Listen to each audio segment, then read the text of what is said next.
Hello, everyone. Welcome back to How to Trade. I'm Shane Vernier, and this is the week ahead. Today, we're going to talk a little bit about the weekend news cycle, which was a humdinger. I mean, it was a big-time news cycle. We're going to talk about the markets that are on the move. We're going to see if we can spot a few key levels. But right now, we've got breaking news pretty much all around the world. We're going to cover some stuff that is all geopolitics. I mean, in my opinion, you can look at your economic calendar if you want. You can try to find key events if you want. None of it matters right now. It really doesn't. We've got some market drivers out there that are going to send commodities potentially to the moon. We have some other things that may send equities to the dirt. We just don't really know exactly how this is going to go just yet. But the picture is starting to really become clear about where we're at in 2025 with global geopolitics, especially in the Middle East region. And it's about as volatile as I've ever seen it. This kind of volatility really does remind me of Arab Spring back in 2011 when we saw regime changes in several nations. I don't really know what to make of it. I'm not going to sit here and be doom and gloom all day talking World War III and all that stuff. I think you all pretty much know what the news cycle is. But we got to recognize what's happening. And the news is breaking so fast and so strong that we really do need a news feed. So if you're trading, if you're going to be holding positions and trading, remember, systemic risk is very real. And what that is, that's when you have a key outlier, you have a big outlier event that shakes up the entire market dynamic. And the biggest thing we're watching right now is World War. No question about it. We've got a lot of people saber rattling, and most of it stems from what happened over the weekend. So we're going to dive into the news cycle. Then we're going to look at oil. We got to look at oil. We're going to look at gold. We're going to look at the Euro USD. Probably going to take a look at the VIX a little bit, and then maybe even do some other, I would call them auxiliary assets. I definitely want to look at safe havens today, though. US dollar, Swiss franc. It's very important that we look at that. And also, we got to start thinking about what could possibly develop and what could possibly happen here over the rest of the summer. This is a very volatile situation, and we don't really know what's going to go on. So if you want to trade the action, last week was a pretty darn good trading week. This week's going to be even better, it looks like to me. Switch Markets has you covered, thousands of markets, 0% commission accounts, fast and simple funding. You've got access to MT5, MT4 platforms, and then also we've got that bridge, that Pine Connector bridge, where you can get your trading view linked up to your MT5 order entry platform, and you can begin trading. Really, that's all there is to it. So bring your ambition into focus with switchmarkets.com. Okay. This was the story. Iran, U.S. The United States decided to launch a sneak attack, a surprise attack on Iranian not military installations, but their nuclear installations, nuclear facilities. Now, it's being touted as an incredible success, and what it was, and we talked about this on Friday. We thought that maybe we were going to see some diplomacy and not see a direct strike out of the United States, and it was all subterfuge. All the 2-week talk, all that was subterfuge. The planes were in the air. Friday night, they launched B-2 bombers, several B-2 bombers out of Missouri here in the United States. It was a 36-hour round trip, and it was absolutely astounding, the range and the capabilities of these bunker-busting bombs and really everything that went into the sneak attack. It was really a surprise. It surprised everybody. It surprised me. I did not think that we were going to get that. I thought we were probably another week or two out, but the Trump administration went ahead and they struck Iran, and they claimed, all sorts of different outcomes. Did they get the materials? Didn't they get the materials? No one really knows, but the bombing runs are still going, and this is what has just happened here today. It's all about retaliation right now. So if we're looking at our markets and we're thinking, okay, what should we be thinking? We should be thinking retaliation. So everybody's waiting for Iran to really take a shot at the United States or United States assets. Now, this is potentially the beginning of a bigger, broader conflict. If in fact military bases, the U.S. has a lot of them in the Middle East, if those bases are hit, and if there's some real issues there with casualties and things, the United States will be in the war very, very quickly. And I think everybody knows that, and that's sort of what we're waiting on, is to see exactly what Iran's going to do. Are they going to retaliate? Aren't they going to retaliate? Right there, you saw explosions over Qatar as Iran attacks U.S. base. That was 12 minutes ago. So these reports are coming hot and heavy. They just happened. This is breaking news. And there you go. Iran said to launch missiles at U.S. bases in Qatar and in Iraq for retaliation on strike on nuclear facilities. Explosions reportedly heard at Qatar amid fears of attacks on U.S. This is what it's all about right now. This is breaking news. So if we're looking at breaking news, we've got to say, okay, what could possibly happen here? Well, you've got WTI crude is coming off in a big, big way. So there's a growing contingency. There's a lot of people out there that believe that, hey, maybe Iran's going to just launch some missiles out in the desert. That's going to be their retaliation, and then we're going to really move forward from here and potentially get a lasting nuclear deal there. We don't know. But right now, the key thing to remember is we really saw the big bold open. The big bold open was right around 77.10, 76.60. Then we saw some bidding, and then you've got a massive sell-off all the way from 77.10 right down to 70.95. So you're off about $6 today if you're trading WTI crude oil. Big time bearish sentiment in the market. Do I want to buy it or sell it? Well, I mean, realistically, the intraday price action doesn't lie. I think you could be in real trouble if you tried to buy right now. I mean, that's a major trend day down. You're almost down about, 4%, something like that, about 4%, and that's after you got the big gap up on the open. So it's been all selling. I mean, the profit taking was there. The sellers are there. They're dominating the action. And the real question is what do we want to do as traders? Do we have a trade on the board for later today maybe? Or is there a way that we can cash in on this U.S. oil market? And the answer is, yeah, there is. I mean, we could step up and look to buy probably that right around that 70 level. That's a pretty darn good zone. That 69.84 zone. I've got a 13-day EMA right there at 69.98. I think that it would be a very, very good trade to step up and buy probably 70.05s and be relatively aggressive with that type of trade. The reason why is it's a deep retracement, number one. Nice big trend day down, so we're going to get an opportunity to trade price when it's in a state of disequilibrium. Right now, nobody knows what crude oil is worth. We're going to talk a couple more about a couple more of these market drivers. It's going to be our pick of the week. It's going to be coming out in the Switch Markets newsletter tomorrow. I'm going to make a video that breaks down exactly how to trade U.S. oil for the coming week. But right now, what we're seeing is major selling on an asset that potentially is overvalued because the markets believe that this war, this U.S.-Iran war, isn't really going to happen. They believe that the worst of it's over with the kinetic exchange. We've just got to wait and see. I mean, if these missiles are If the Middle East bases, the American bases in the Middle East are getting hit by Iran, you're going to see crude oil probably explode to the top side. But right now, 71.47. I mean, these are tremendous ranges. Let's just take this right down to a 1-minute chart, and you can see exactly what's happening. I mean, these are big ranges, guys. That's tight right there. So you went to a low right around 70.56, and you bounced up to 71.45. That's about $1 range in 2 minutes. That's astounding. I mean, those ranges are absolutely huge. So be very careful if you're trading U.S. oil because you could be on the right side of the market and just run out of money before you get your move. These ranges are so big. These daily ranges are so big that you've got to be very, very careful about what you do, and your trade location has to be outstanding. You can't trade these types of markets with bad trade location, meaning if you're going to buy into this market, you've got to have a darn good reason to do it. You can't just buy it at 71.50 and hope everything's going to be okay. Can't do that. And the reason why you can't do that is because this price could easily vacillate within a 50-cent radius here in the next several minutes, and that is astounding volatility, and that's very, very difficult for anybody to deal with. So if you're trading U.S. oil, if you're trading some of these markets with the huge daily ranges, be very, very careful. Be very careful because you could be right.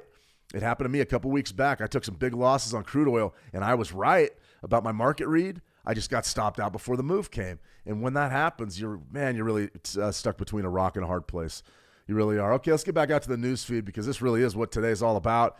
You can see explosions heard in skies over Qatar. U.S. braces for Iran attack on Mideast bases. That is the story right now. We're waiting for Iranian retaliation. This is also another big one. Tankers show caution around the Strait of Hormuz after the U.S. attack on Iran. So that Strait of Hormuz we talked about 20% of the world's oil and liquefied natural gas go through the Strait of Hormuz each and every day. It's an absolutely astounding figure. It's a high-volume area. And that's going to be a situation where, if anything does happen in that Strait of Hormuz, remember, it's shallow, and Iran has pledged they were going to close it. If in fact that's the choke point for the Persian Gulf, that's the choke point for getting the oil in and out of those Gulf states, places like Kuwait, places like the UAE, all of that supply comes offline. If the Strait of Hormuz is closed, Iran has pledged they were going to close it. And how would they do that? They would probably blow up a few of their own ships in there. That typically is the way that you close a shipping lane down for a long time because it takes an absolute it's a Herculean effort to move those destroyed ships out of the shipping lanes. And I mean, we could be talking about the Strait of Hormuz being offline for 3 months.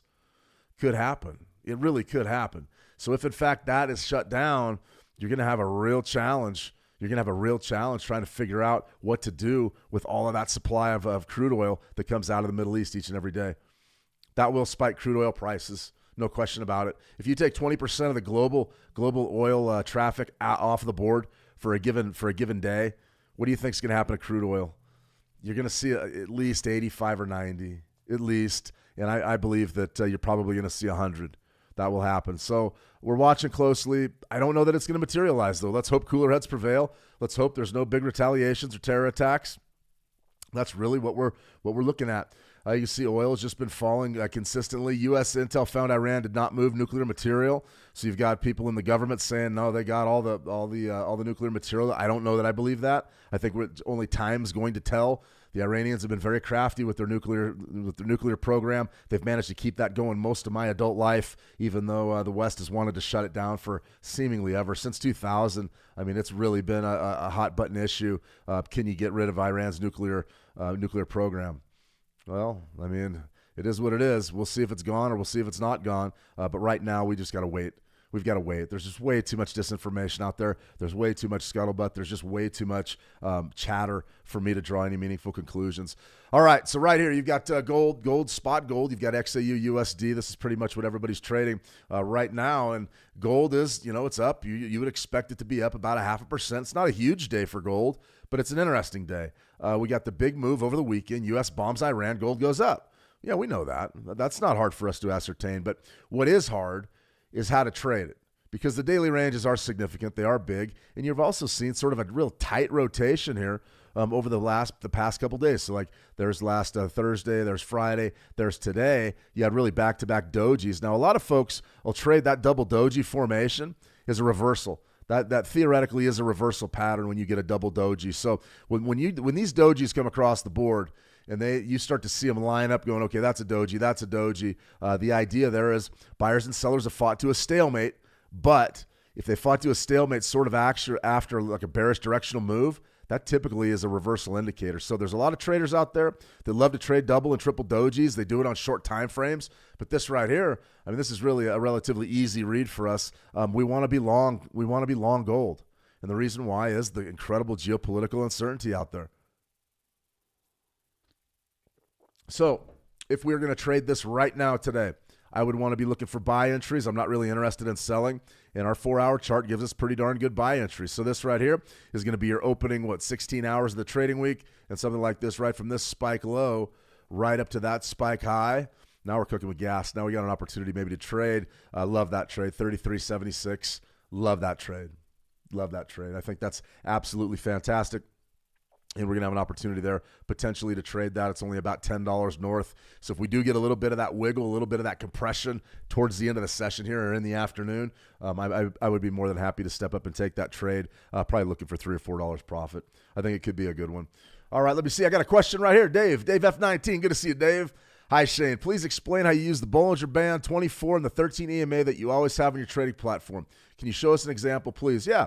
So the basic idea behind this format that I have, I use Fibonacci retracements to get my entry points.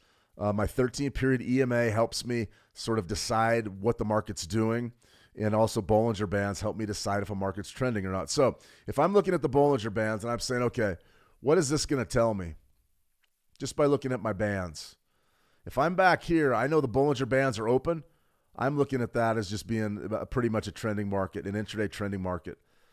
How do I know that? Well, number one, the Bollinger Bands are moving further and further apart. That suggests greater pricing elasticity. And when you get that pricing elasticity, that's typically when you want to trade. That's when we start thinking about trend trading. We look to buy pullbacks and try to get in on that move. Now, when the market sort of flattens out and these Bollinger Bands sort of become parallel, then we start talking about rotational market, a flat market. Now that's, we can trade those. There's a few different kinds of trades that I do that are based on the Bollinger Bands, but I don't typically do that on the live streams because it's a very advanced way of approaching the market. I have to have multiple touches of a Bollinger Band before we can predict potentially a breakout or a reversal. Maybe I'll make some videos on that. I did in the past over at Forex Signals TV. I definitely put out a lot of Bollinger Band content over the years, so you check it out over there. But what I would say, for your Bollinger Bands, you want to see wide open Bollinger Bands. That means there's a lot of elasticity and you want to be trading in there. When you see the Bollinger Bands tighten, that typically means you need to be careful with what you're doing because the market's flat and it doesn't really have a direction. So that's the first thing. Now, the settings that I use, this is what I was taught. The Bollinger Bands, your periodicity is about 24. You're going high-low divided by 2. That's based on the bar mid. And then you're also looking at a standard deviation of 1.9. Those settings are much different than the original factory settings from John Bollinger, but that's okay. The reason why I use those settings is because those are what I've found to be dialed in over the years. I really like the representation of price action that those settings give me. So that basically, I'm using Bollinger Bands to discern market state. I want to know if it's trending or if it's flat, and I want to know it right now. And it's very, very easy to see. Now, the other thing I always say, and one of the tricks that I was taught not to trade, and it's just sort of an old thing, when the alligator's mouth is closed, don't trade it. You can see how it sort of looks like an alligator. Like that would be your eye, and those would be the teeth of the alligator. When the gator's mouth's closed, you don't trade it. Well, not necessarily the case. You can certainly still trade it. You just gotta have a different type of a mentality. Right here, I like what's happening on the 4-hour chart. I think we're on the cusp of potentially breaking out to the high, and given our geopolitical cycle, I have no problem buying down there right around a key number, which would be 33.75. Now, to answer your question about the EMA, the 13-period EMA is my bread and butter. That's what I like. I have found the 13-period EMA to be more effective than any other EMA. No question about it. That's why when we're trading that 5-8-13 scalping strategy, it's important that we understand that 13 could potentially be the most important EMA on your chart. And the reason why is that's going to show you market direction. If you're above that 13-period EMA, typically you've got a bullish trend going. If you're below that 13-period EMA, typically you've got a bearish move going. And it really is that simple. Now, what I like to do also is monitor crossovers. Crossovers are big, but I don't use 2 EMAs or 3 EMAs for our crossover strategy. Not when it comes to my own personal approach. I'm looking at the 13 EMA in concert with the Bollinger midpoint. And the reason why is that Bollinger midpoint, that's sort of the 50-yard line of our Bollinger Bands. That shows us exactly where there's likely to be a heck of a tussle between buyers and sellers. And usually when you see price get right on that Bollinger midpoint, that's exactly what happens. It turns into Chop City. Now, I like watching the crossovers because they can really help you. They're like, thinking of our 920 crossover or our 5-8-13. When you get that crossover, the 13 crosses over that midpoint, that's a fantastic move. Take a look at this one. You cross under it, you still got a pretty darn good move. Now, we've got a 4-hour chart here for gold. We're looking at potentially a crossover setting up for us, meaning our EMA is going to go up over our Bollinger midpoint and potentially get us long in this market. So I would love to see this crossover develop, get a nice pullback to 33.75, and let's see if we can grab a little intraday action, see if we can get a little bit of money there. So I hope that helps you, Dave. It's a complex sort of framework. To me, when I first started doing these live streams, I thought my approach was about as easy as it gets. And this is what I was taught from my mentor. And he gave me the settings. He gave me the indicators. These are all public domain. So I'm not violating any antitrust agreement or any non-disclosure agreement that I may have signed. These are all public domain. Anybody can use Bollinger Bands. Anybody can use EMAs. You can use them with whatever settings you would like. That's all up to you. But for me, I really stick with those settings that we went over because I like the way that it frames price action. I want to know if a market's trending or if it's not. I want to know if it's bullish or bearish. My Bollinger Bands with my 13-period EMA give me all the insight that I need, and they do it quickly. And that's what it's all about. That's for darn sure. Hitting the coffee today, guys. A little bit faded. Had a long weekend. I was up late last night looking at the charts, trying to figure out what was going to happen with the U.S. and Iran situation. I'm watching the news right now as we speak. I don't know, guys. I don't know. I think we're in for some real. Pardon my language. I think we're in for some real shit here. I really do. I think we're going to be in for it. We just got to wait and see. All right, here we go. Isaac, the 5-8-13 EMA or the 8-13-21? What is your preferred trade? I like the 5-8-13. I'm partial to the 5-8-13. The 8-13-21 is not bad, though. Like if you wanted to apply that to maybe a 5-minute chart or a 30-minute chart, you can certainly do that. I mean, I have no problem with either one of them. I like the 5-8-13 because it's short and it's very responsive. I think that it's a great way to trade. Just got to dial in your time frame and basically figure out exactly what your goals are. If you want to be a scalper, you're probably looking at 1 and 5-minute charts there. Probably. If you want to be maybe a day trader, 15 and 30-minute charts aren't bad. 4-hour charts if you want to be a swing trader with your Forex pairs, your Forex majors. Let me see. Costas, good to see you. Let me see. Orange, I am. Sorry, Costas, I'm not getting your emoji. I don't think it came through. We sometimes on this Restream live chat, we just don't have anything. One biting nails, yeah, and frowning. I'm kind of in your camp. I'm not real excited about what the next phase of things, what we're doing. I mean, right here, this is what we're talking about, guys. Tankers show caution around Strait of Hormuz. Look at the picture. Now they've got gunships out there. Oh, man. Iran attacks U.S. military base in Qatar with missiles. Do we have any damage? Explosions were heard in the skies over Doha, which is the capital. Iran's armed forces said it had launched a powerful and destructive missile strike on the United States. I don't know how to pronounce that. Military base in Qatar. Man, there has been a credible Iranian threat to U.S. forces in the Middle East. Iran on Monday launched what its armed forces called a powerful and destructive missile strike on the United States Al-Udeid military base in Qatar. Explosions were heard in the skies, so it sounds like a defense system may have shut down the missiles. The claimed attack came 2 days after the U.S. B-2 bombers and cruise missiles struck nuclear development facilities in Iran. Ah, man. This stuff is developing very, very quickly, guys. Very, very quickly. We've got to be diligent, extremely diligent. Here's WTI crude oil. Remember what I just told you about not being able to just buy 71.50s. Guys, we're down to 70.50 right now. That's a dollar range since I've been talking. I mean, that's a staggering, absolutely a staggering level. That's a staggering level of volatility. Let's go ahead and back this off, though. I want to go back down to the daily and see if we can't get a level here. That's a massive sell-off right there. I would take that as good news as far as war. If there was going to be a widespread war or a greater war, crude oil would be going up and not down. So that gives me optimism. I don't want to see war. I'm tired of it. I've been my entire life. I mean, since 2000, 2001, since 9/11. I mean, the United States has been in and out of wars. Iraq, Afghanistan. There's always bombing raids going on and stuff. It's getting old. And with any luck, man, maybe they could sit down at the table and figure some of this out, because it's the people that get hurt. At the end of the day, it's the people that get hurt. The financiers and the big money guys, they all do very well. Listen, I've been to Canary Wharf in London. I was there. I was on the ground, and I looked around. And I saw all these giant banks, and they were all brand new buildings, and they all started. Many of those banks and all those facilities were built after the Russia-Ukraine war started, and it just turned into a giant cash grab. And you don't like to see that, because it's the people that get hurt in the middle. People like you and me, and I don't like to see that. I really don't. So I'm optimistic, and I'm hopeful that cooler heads will prevail and they can get something done, get a deal done, and just shut this down. But in any case, 69.97 is our EMA. So right now, I'm looking to buy that. You can see the volatility is absolutely extreme, but you're looking to buy price 70.05s, buying 70s. I don't really think you can go wrong there, at least for a 5 or a 10 tick scalp. I mean, that's a real high probability trade. The biggest challenge we're going to have is getting our price. That's for sure.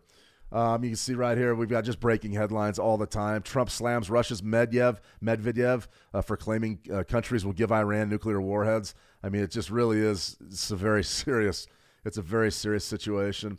Iran attacks U.S. military base in Qatar. Tankers show caution around Strait of Hormuz. I mean, this is just all escalation.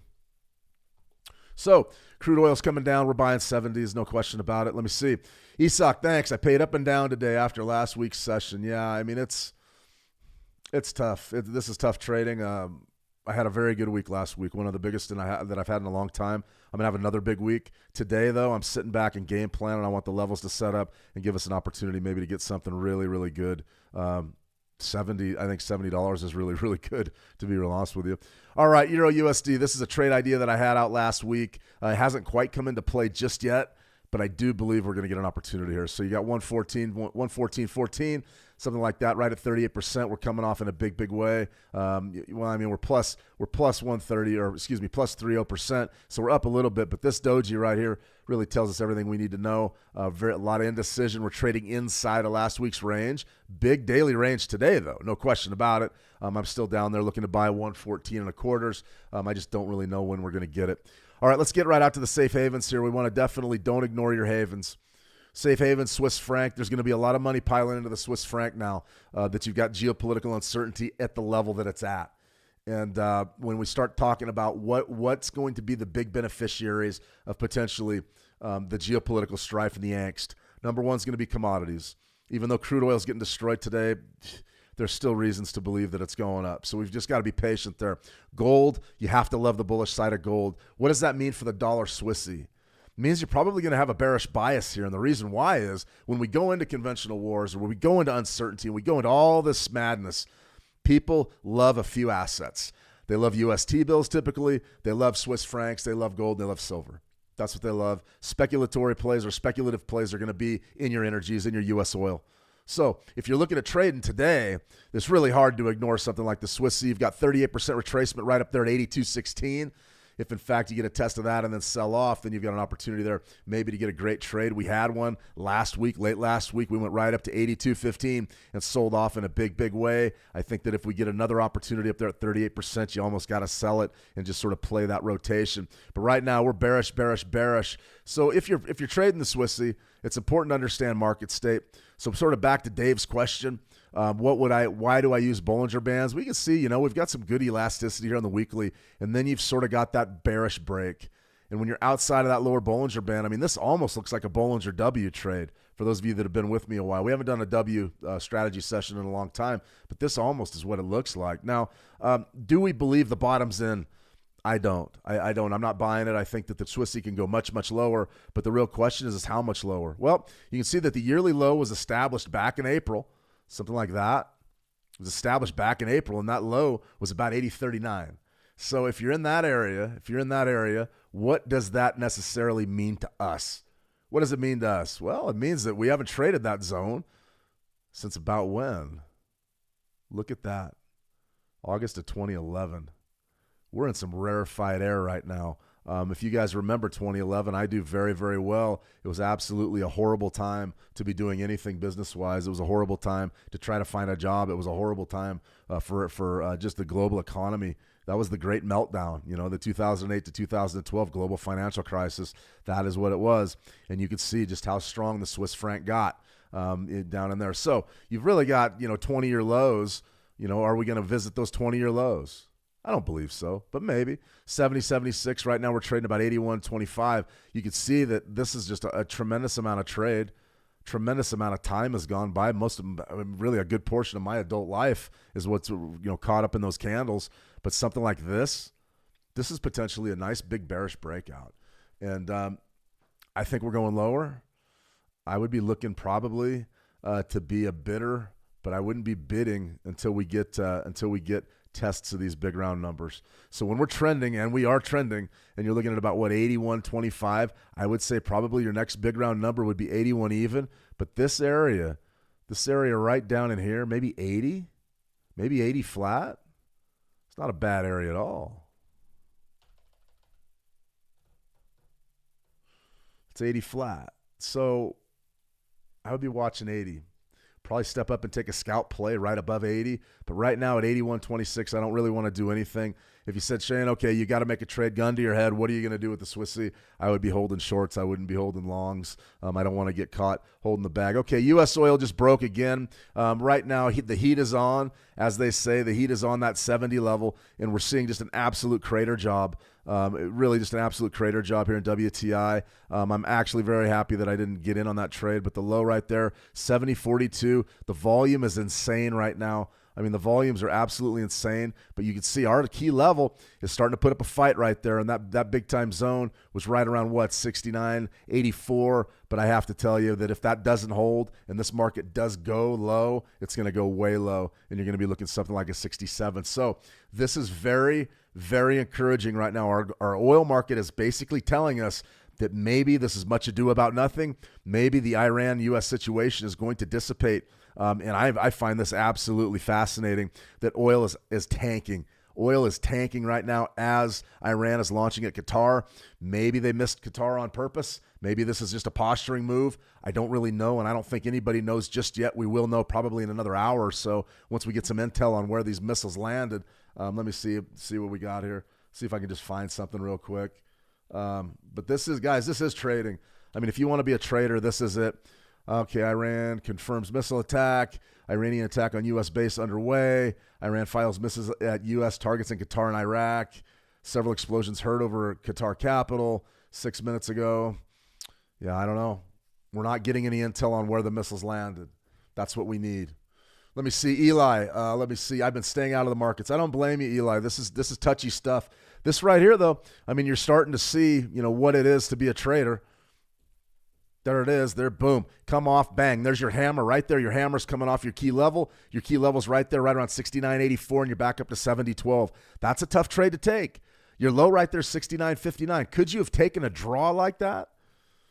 That's tough. That's 50 cents draw, and then you bounced up, and now we're selling off. I don't know, guys. This is tough trading. I think that unless you're very well capitalized and very well heeled, I probably would be staying out of this stuff. Just because it's expensive. Now, that was pretty much going to be our entry, our 70.05 right there. You can see that low went to 70.08, then the next minute it went to 70.04, and then you got a bit of a bounce up there to 70.16. That really is a high probability, an absolute high probability trade setup, but only for a scalp. Let's go down to a 10-second chart and see exactly what price action did right around our entry.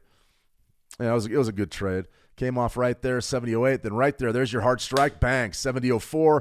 And then you bounce right back up to 70.16. That's 12 ticks. So if you were taking a 12-tick look at maybe a futures contract there and you had 4 contracts, that's a nice $500 payday. Very, very quick, very, very, very tight.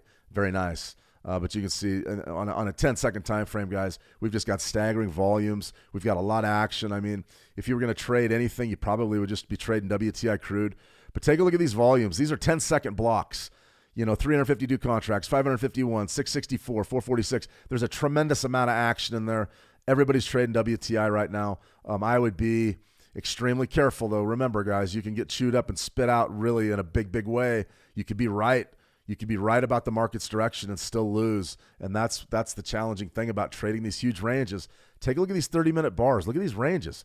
I mean, that range right there it's multiple dollars. I mean, it's very expensive to trade that type of stuff. I advise staying out of it. I really do. Let me see. Definitely watching like I was trading and learning. Absolutely, Eli. You need to watch. This type of stuff is what being a trader is all about. And this is about building that experience and understanding that when all hell breaks loose, you can still handle yourself and you can still manage your risk and you can still make money. That's the number one thing I can tell any of you guys. And I've been preachy lately, to friends and family. I don't like to preach. I don't like to get on a soapbox, but I see so many people in all walks of life right now, and they're looking at the ground and they're bummed out and their self-esteem's low and their confidence is low. And I got one message for you guys. Believe in yourself. Believe in yourself. Bet on yourself. If you're going to bet on anybody in this world, bet on yourself. Become a good trader. If you want to do this, you can do it. You're going to have to put the time in and you're going to have to put the work in, but you can do it. You can get to the point where you have the confidence to do this. And, it may not be today or tomorrow. It may not be this year. It may not be next year, but eventually you're going to say, man, I remember that. I went through, I traded the U.S. strikes on Iran, and then I traded the strikes on Qatar. And I remember what that was like. And what that's going to do is it's going to build you as a trader. It's going to build your confidence. It's going to give you a chance to say, you know what? I went up against the best in the world, and I held my own. I take a lot of pride in being a trader. I'm not a millionaire. I'm not a millionaire trader. Lord knows I'm not perfect. I'm like a lot of you guys. I got the same type of shortcomings. I have my bad days. That's for sure, But I know that when the bell rings, I'm going to be ready to go, and it's hard to beat me out of money. It is not easy.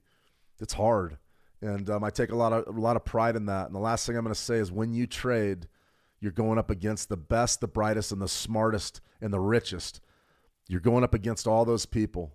You're going up against machines, algorithms. Who cares? Just because other people say that it can't be done doesn't mean that it can be done. You can do it. You can do it, believe me. So that's what I would say about that. Days like today are a great way to build your experience. They're a great way to build your savvy. And you'll understand, next year down the line when crude oil, nothing's happening in crude, and you're going to be sitting there going, oh, man, I remember those Qatar strikes. That was a crazy Monday. I remember it. Fortunes are changing hands right now in this crude oil market. I'm on the sidelines. I'm talking to you guys because I want to watch today's setup. Because I know I'm going to beat them tomorrow, Wednesday, and Thursday. I know that for a fact. But if I go running in there today and make a big mistake early, I'm not going to be in the same type of position I will be if I just take my time. Remember that. That can really help you out over the long haul. Okay, here's the volatility index. I do want to talk VIX. VIX is coming off big in the last 30 minutes. It looks to me like there's a lot of optimism that this may just be a dust-up. We'll wait and see. Didn't even really get much of a spike today of about 22.51. And then we got the sell-off, but really a tight, if I'm looking at the volatility index, you can see sort of our long-term lows down there around 1289. But if I'm looking at something like this, I'm saying, all right, what is that? That's basically a rectangle. That's compression. It looks to me like the VIX is getting ready to move. If, in fact, we start to see a lot of things happen on the Iran-U.S. front, then the VIX is going to explode. But if things go back to normal and they get relatively quiet, like right now, I mean, there's a lot of optimism in the market, guys. They're bidding stocks. They're selling crude oil. There's a lot going on here that there's to be optimistic about. The big money doesn't look to me like it believes in World War III right now. That's a good sign. That's a positive sign. But we're not there yet, and we don't know what can happen. And anything can happen. Anything can happen. Let me see. Tesla's up 10%. Yeah, let's go ahead and take a look at that. Eli, I learned how to trade during a pandemic. So tough. The pandemic was beyond difficult to trade. I remember the overnight stuff. I remember the overnight action. And when, at the very beginning of the pandemic, I thought that it was just a news story, like many people did. They didn't really believe, that they were going to shut the world down and do what they did during COVID. But we watched it. We watched it closely, and we understood that, once things started snowballing, every single day we were watching the S&P 500 go limit down during the Asia session. I've never seen anything like it. And that's when 2 or 3 days of those limit down, those 7% overnight losses, 2 or 3 days of that, and I said, we're in the midst of a major financial correction. Now, coming out of COVID, about a month later, when we started to see the bounce back, I mean, I remember buying Halliburton, shares of Halliburton for like $4. And Tesla's up 10% today. Let's go with I'll show you Halliburton.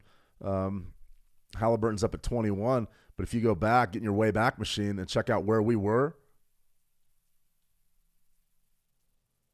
I mean, I remember that. Look at your low. Your panic low was 4.25. I remember that April buying it and buying it heavy.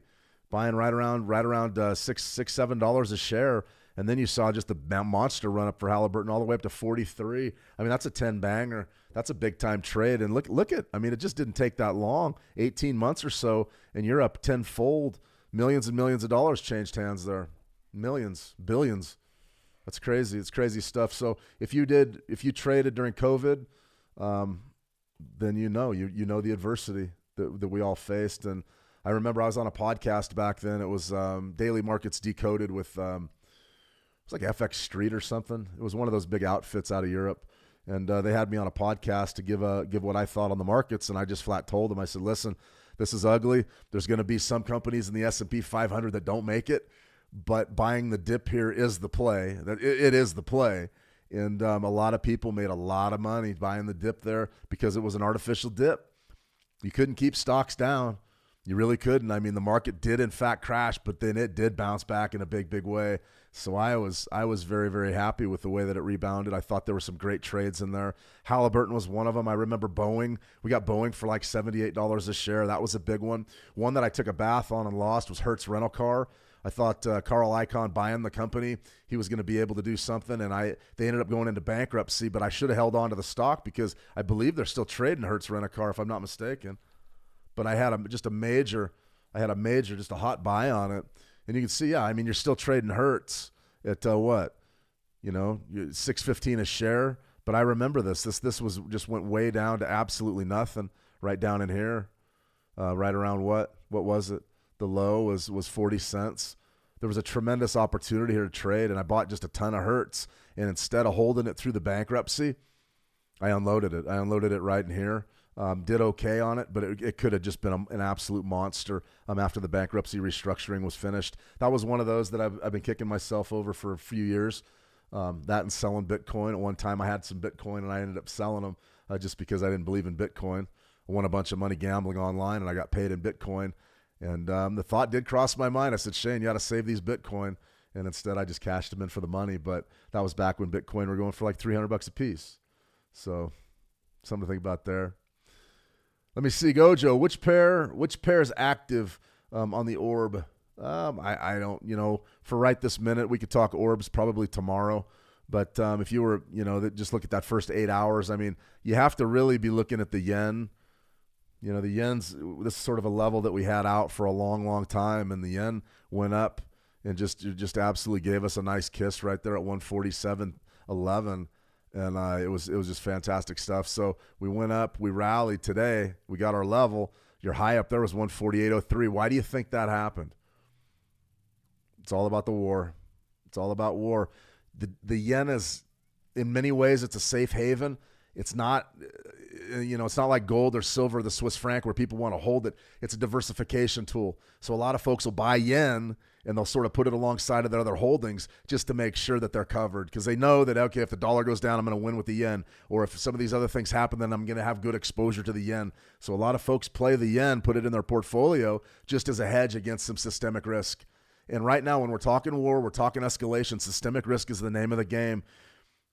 I'm going to be watching the news all day today. I've got to write up the Switch Markets newsletter. I'm going to break down WTI crude. All that's going to go out tomorrow.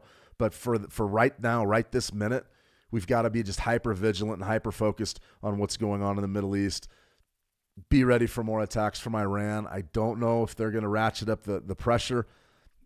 They've been known to just fire missiles out in the desert and not really hit anybody, just sort of as a retaliation.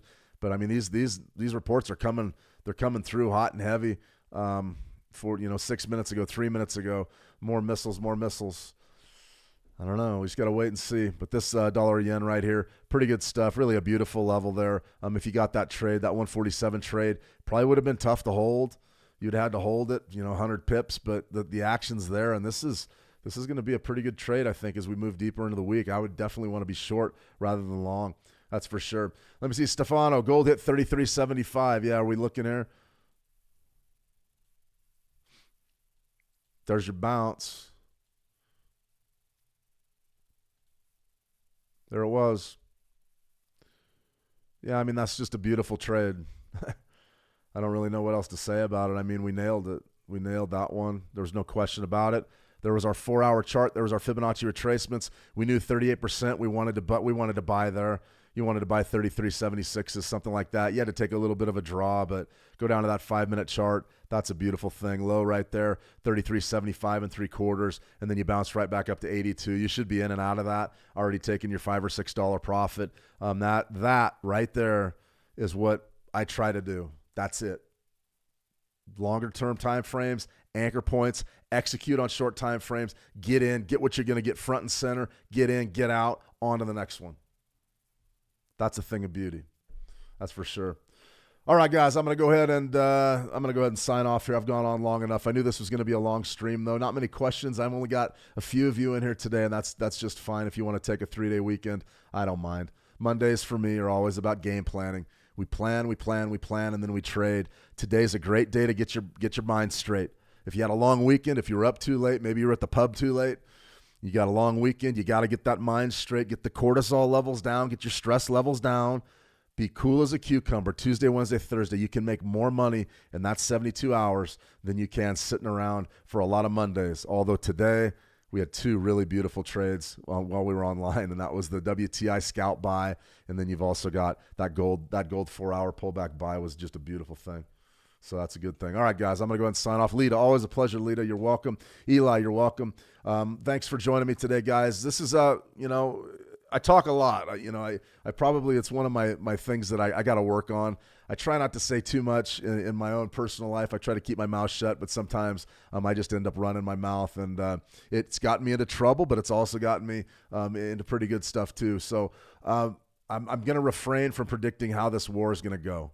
I don't know. I just don't know. I'm encouraged right now by what I'm seeing in the markets. Stocks are up, oil's down. That tells us that maybe this is going to be a limited engagement and that maybe cooler heads will prevail and we'll have an opportunity potentially to make a few bucks later this week, maybe under the guise of peace. That would be fantastic. If this thing goes kinetic, meaning if the United States decides that one of their bases gets hit and that's unacceptable, and we start hearing regime change, that's the phrase you need to be listening for in your news feeds, regime change in Iran, that's going to be a difficult thing to do. And that will send the markets crashing. That will send commodities through the roof. If you're trading, be very, very careful. Don't get overextended. Watch your risk. If you have any questions at all, head on over to How to Trade, sign up for a free account. Then you can go ahead and send me a private message. Just click on my picture at the top of the screen. Send me a message, and I'll be sure to get back to you. This week we've got a full slate. Tomorrow we're going to trade the 920 EMA crossover, but I'm also going to be covering news. And then Wednesday we're going to be doing our switch markets live, and we probably are going to be doing a few more live streams if in fact this news kicks off. I may be going live again later tonight, so just sort of keep an eye on your schedule in the trading room. But I may just be going live here and there just to try to get in and keep you guys up to date on what's going on and maybe spot some trades.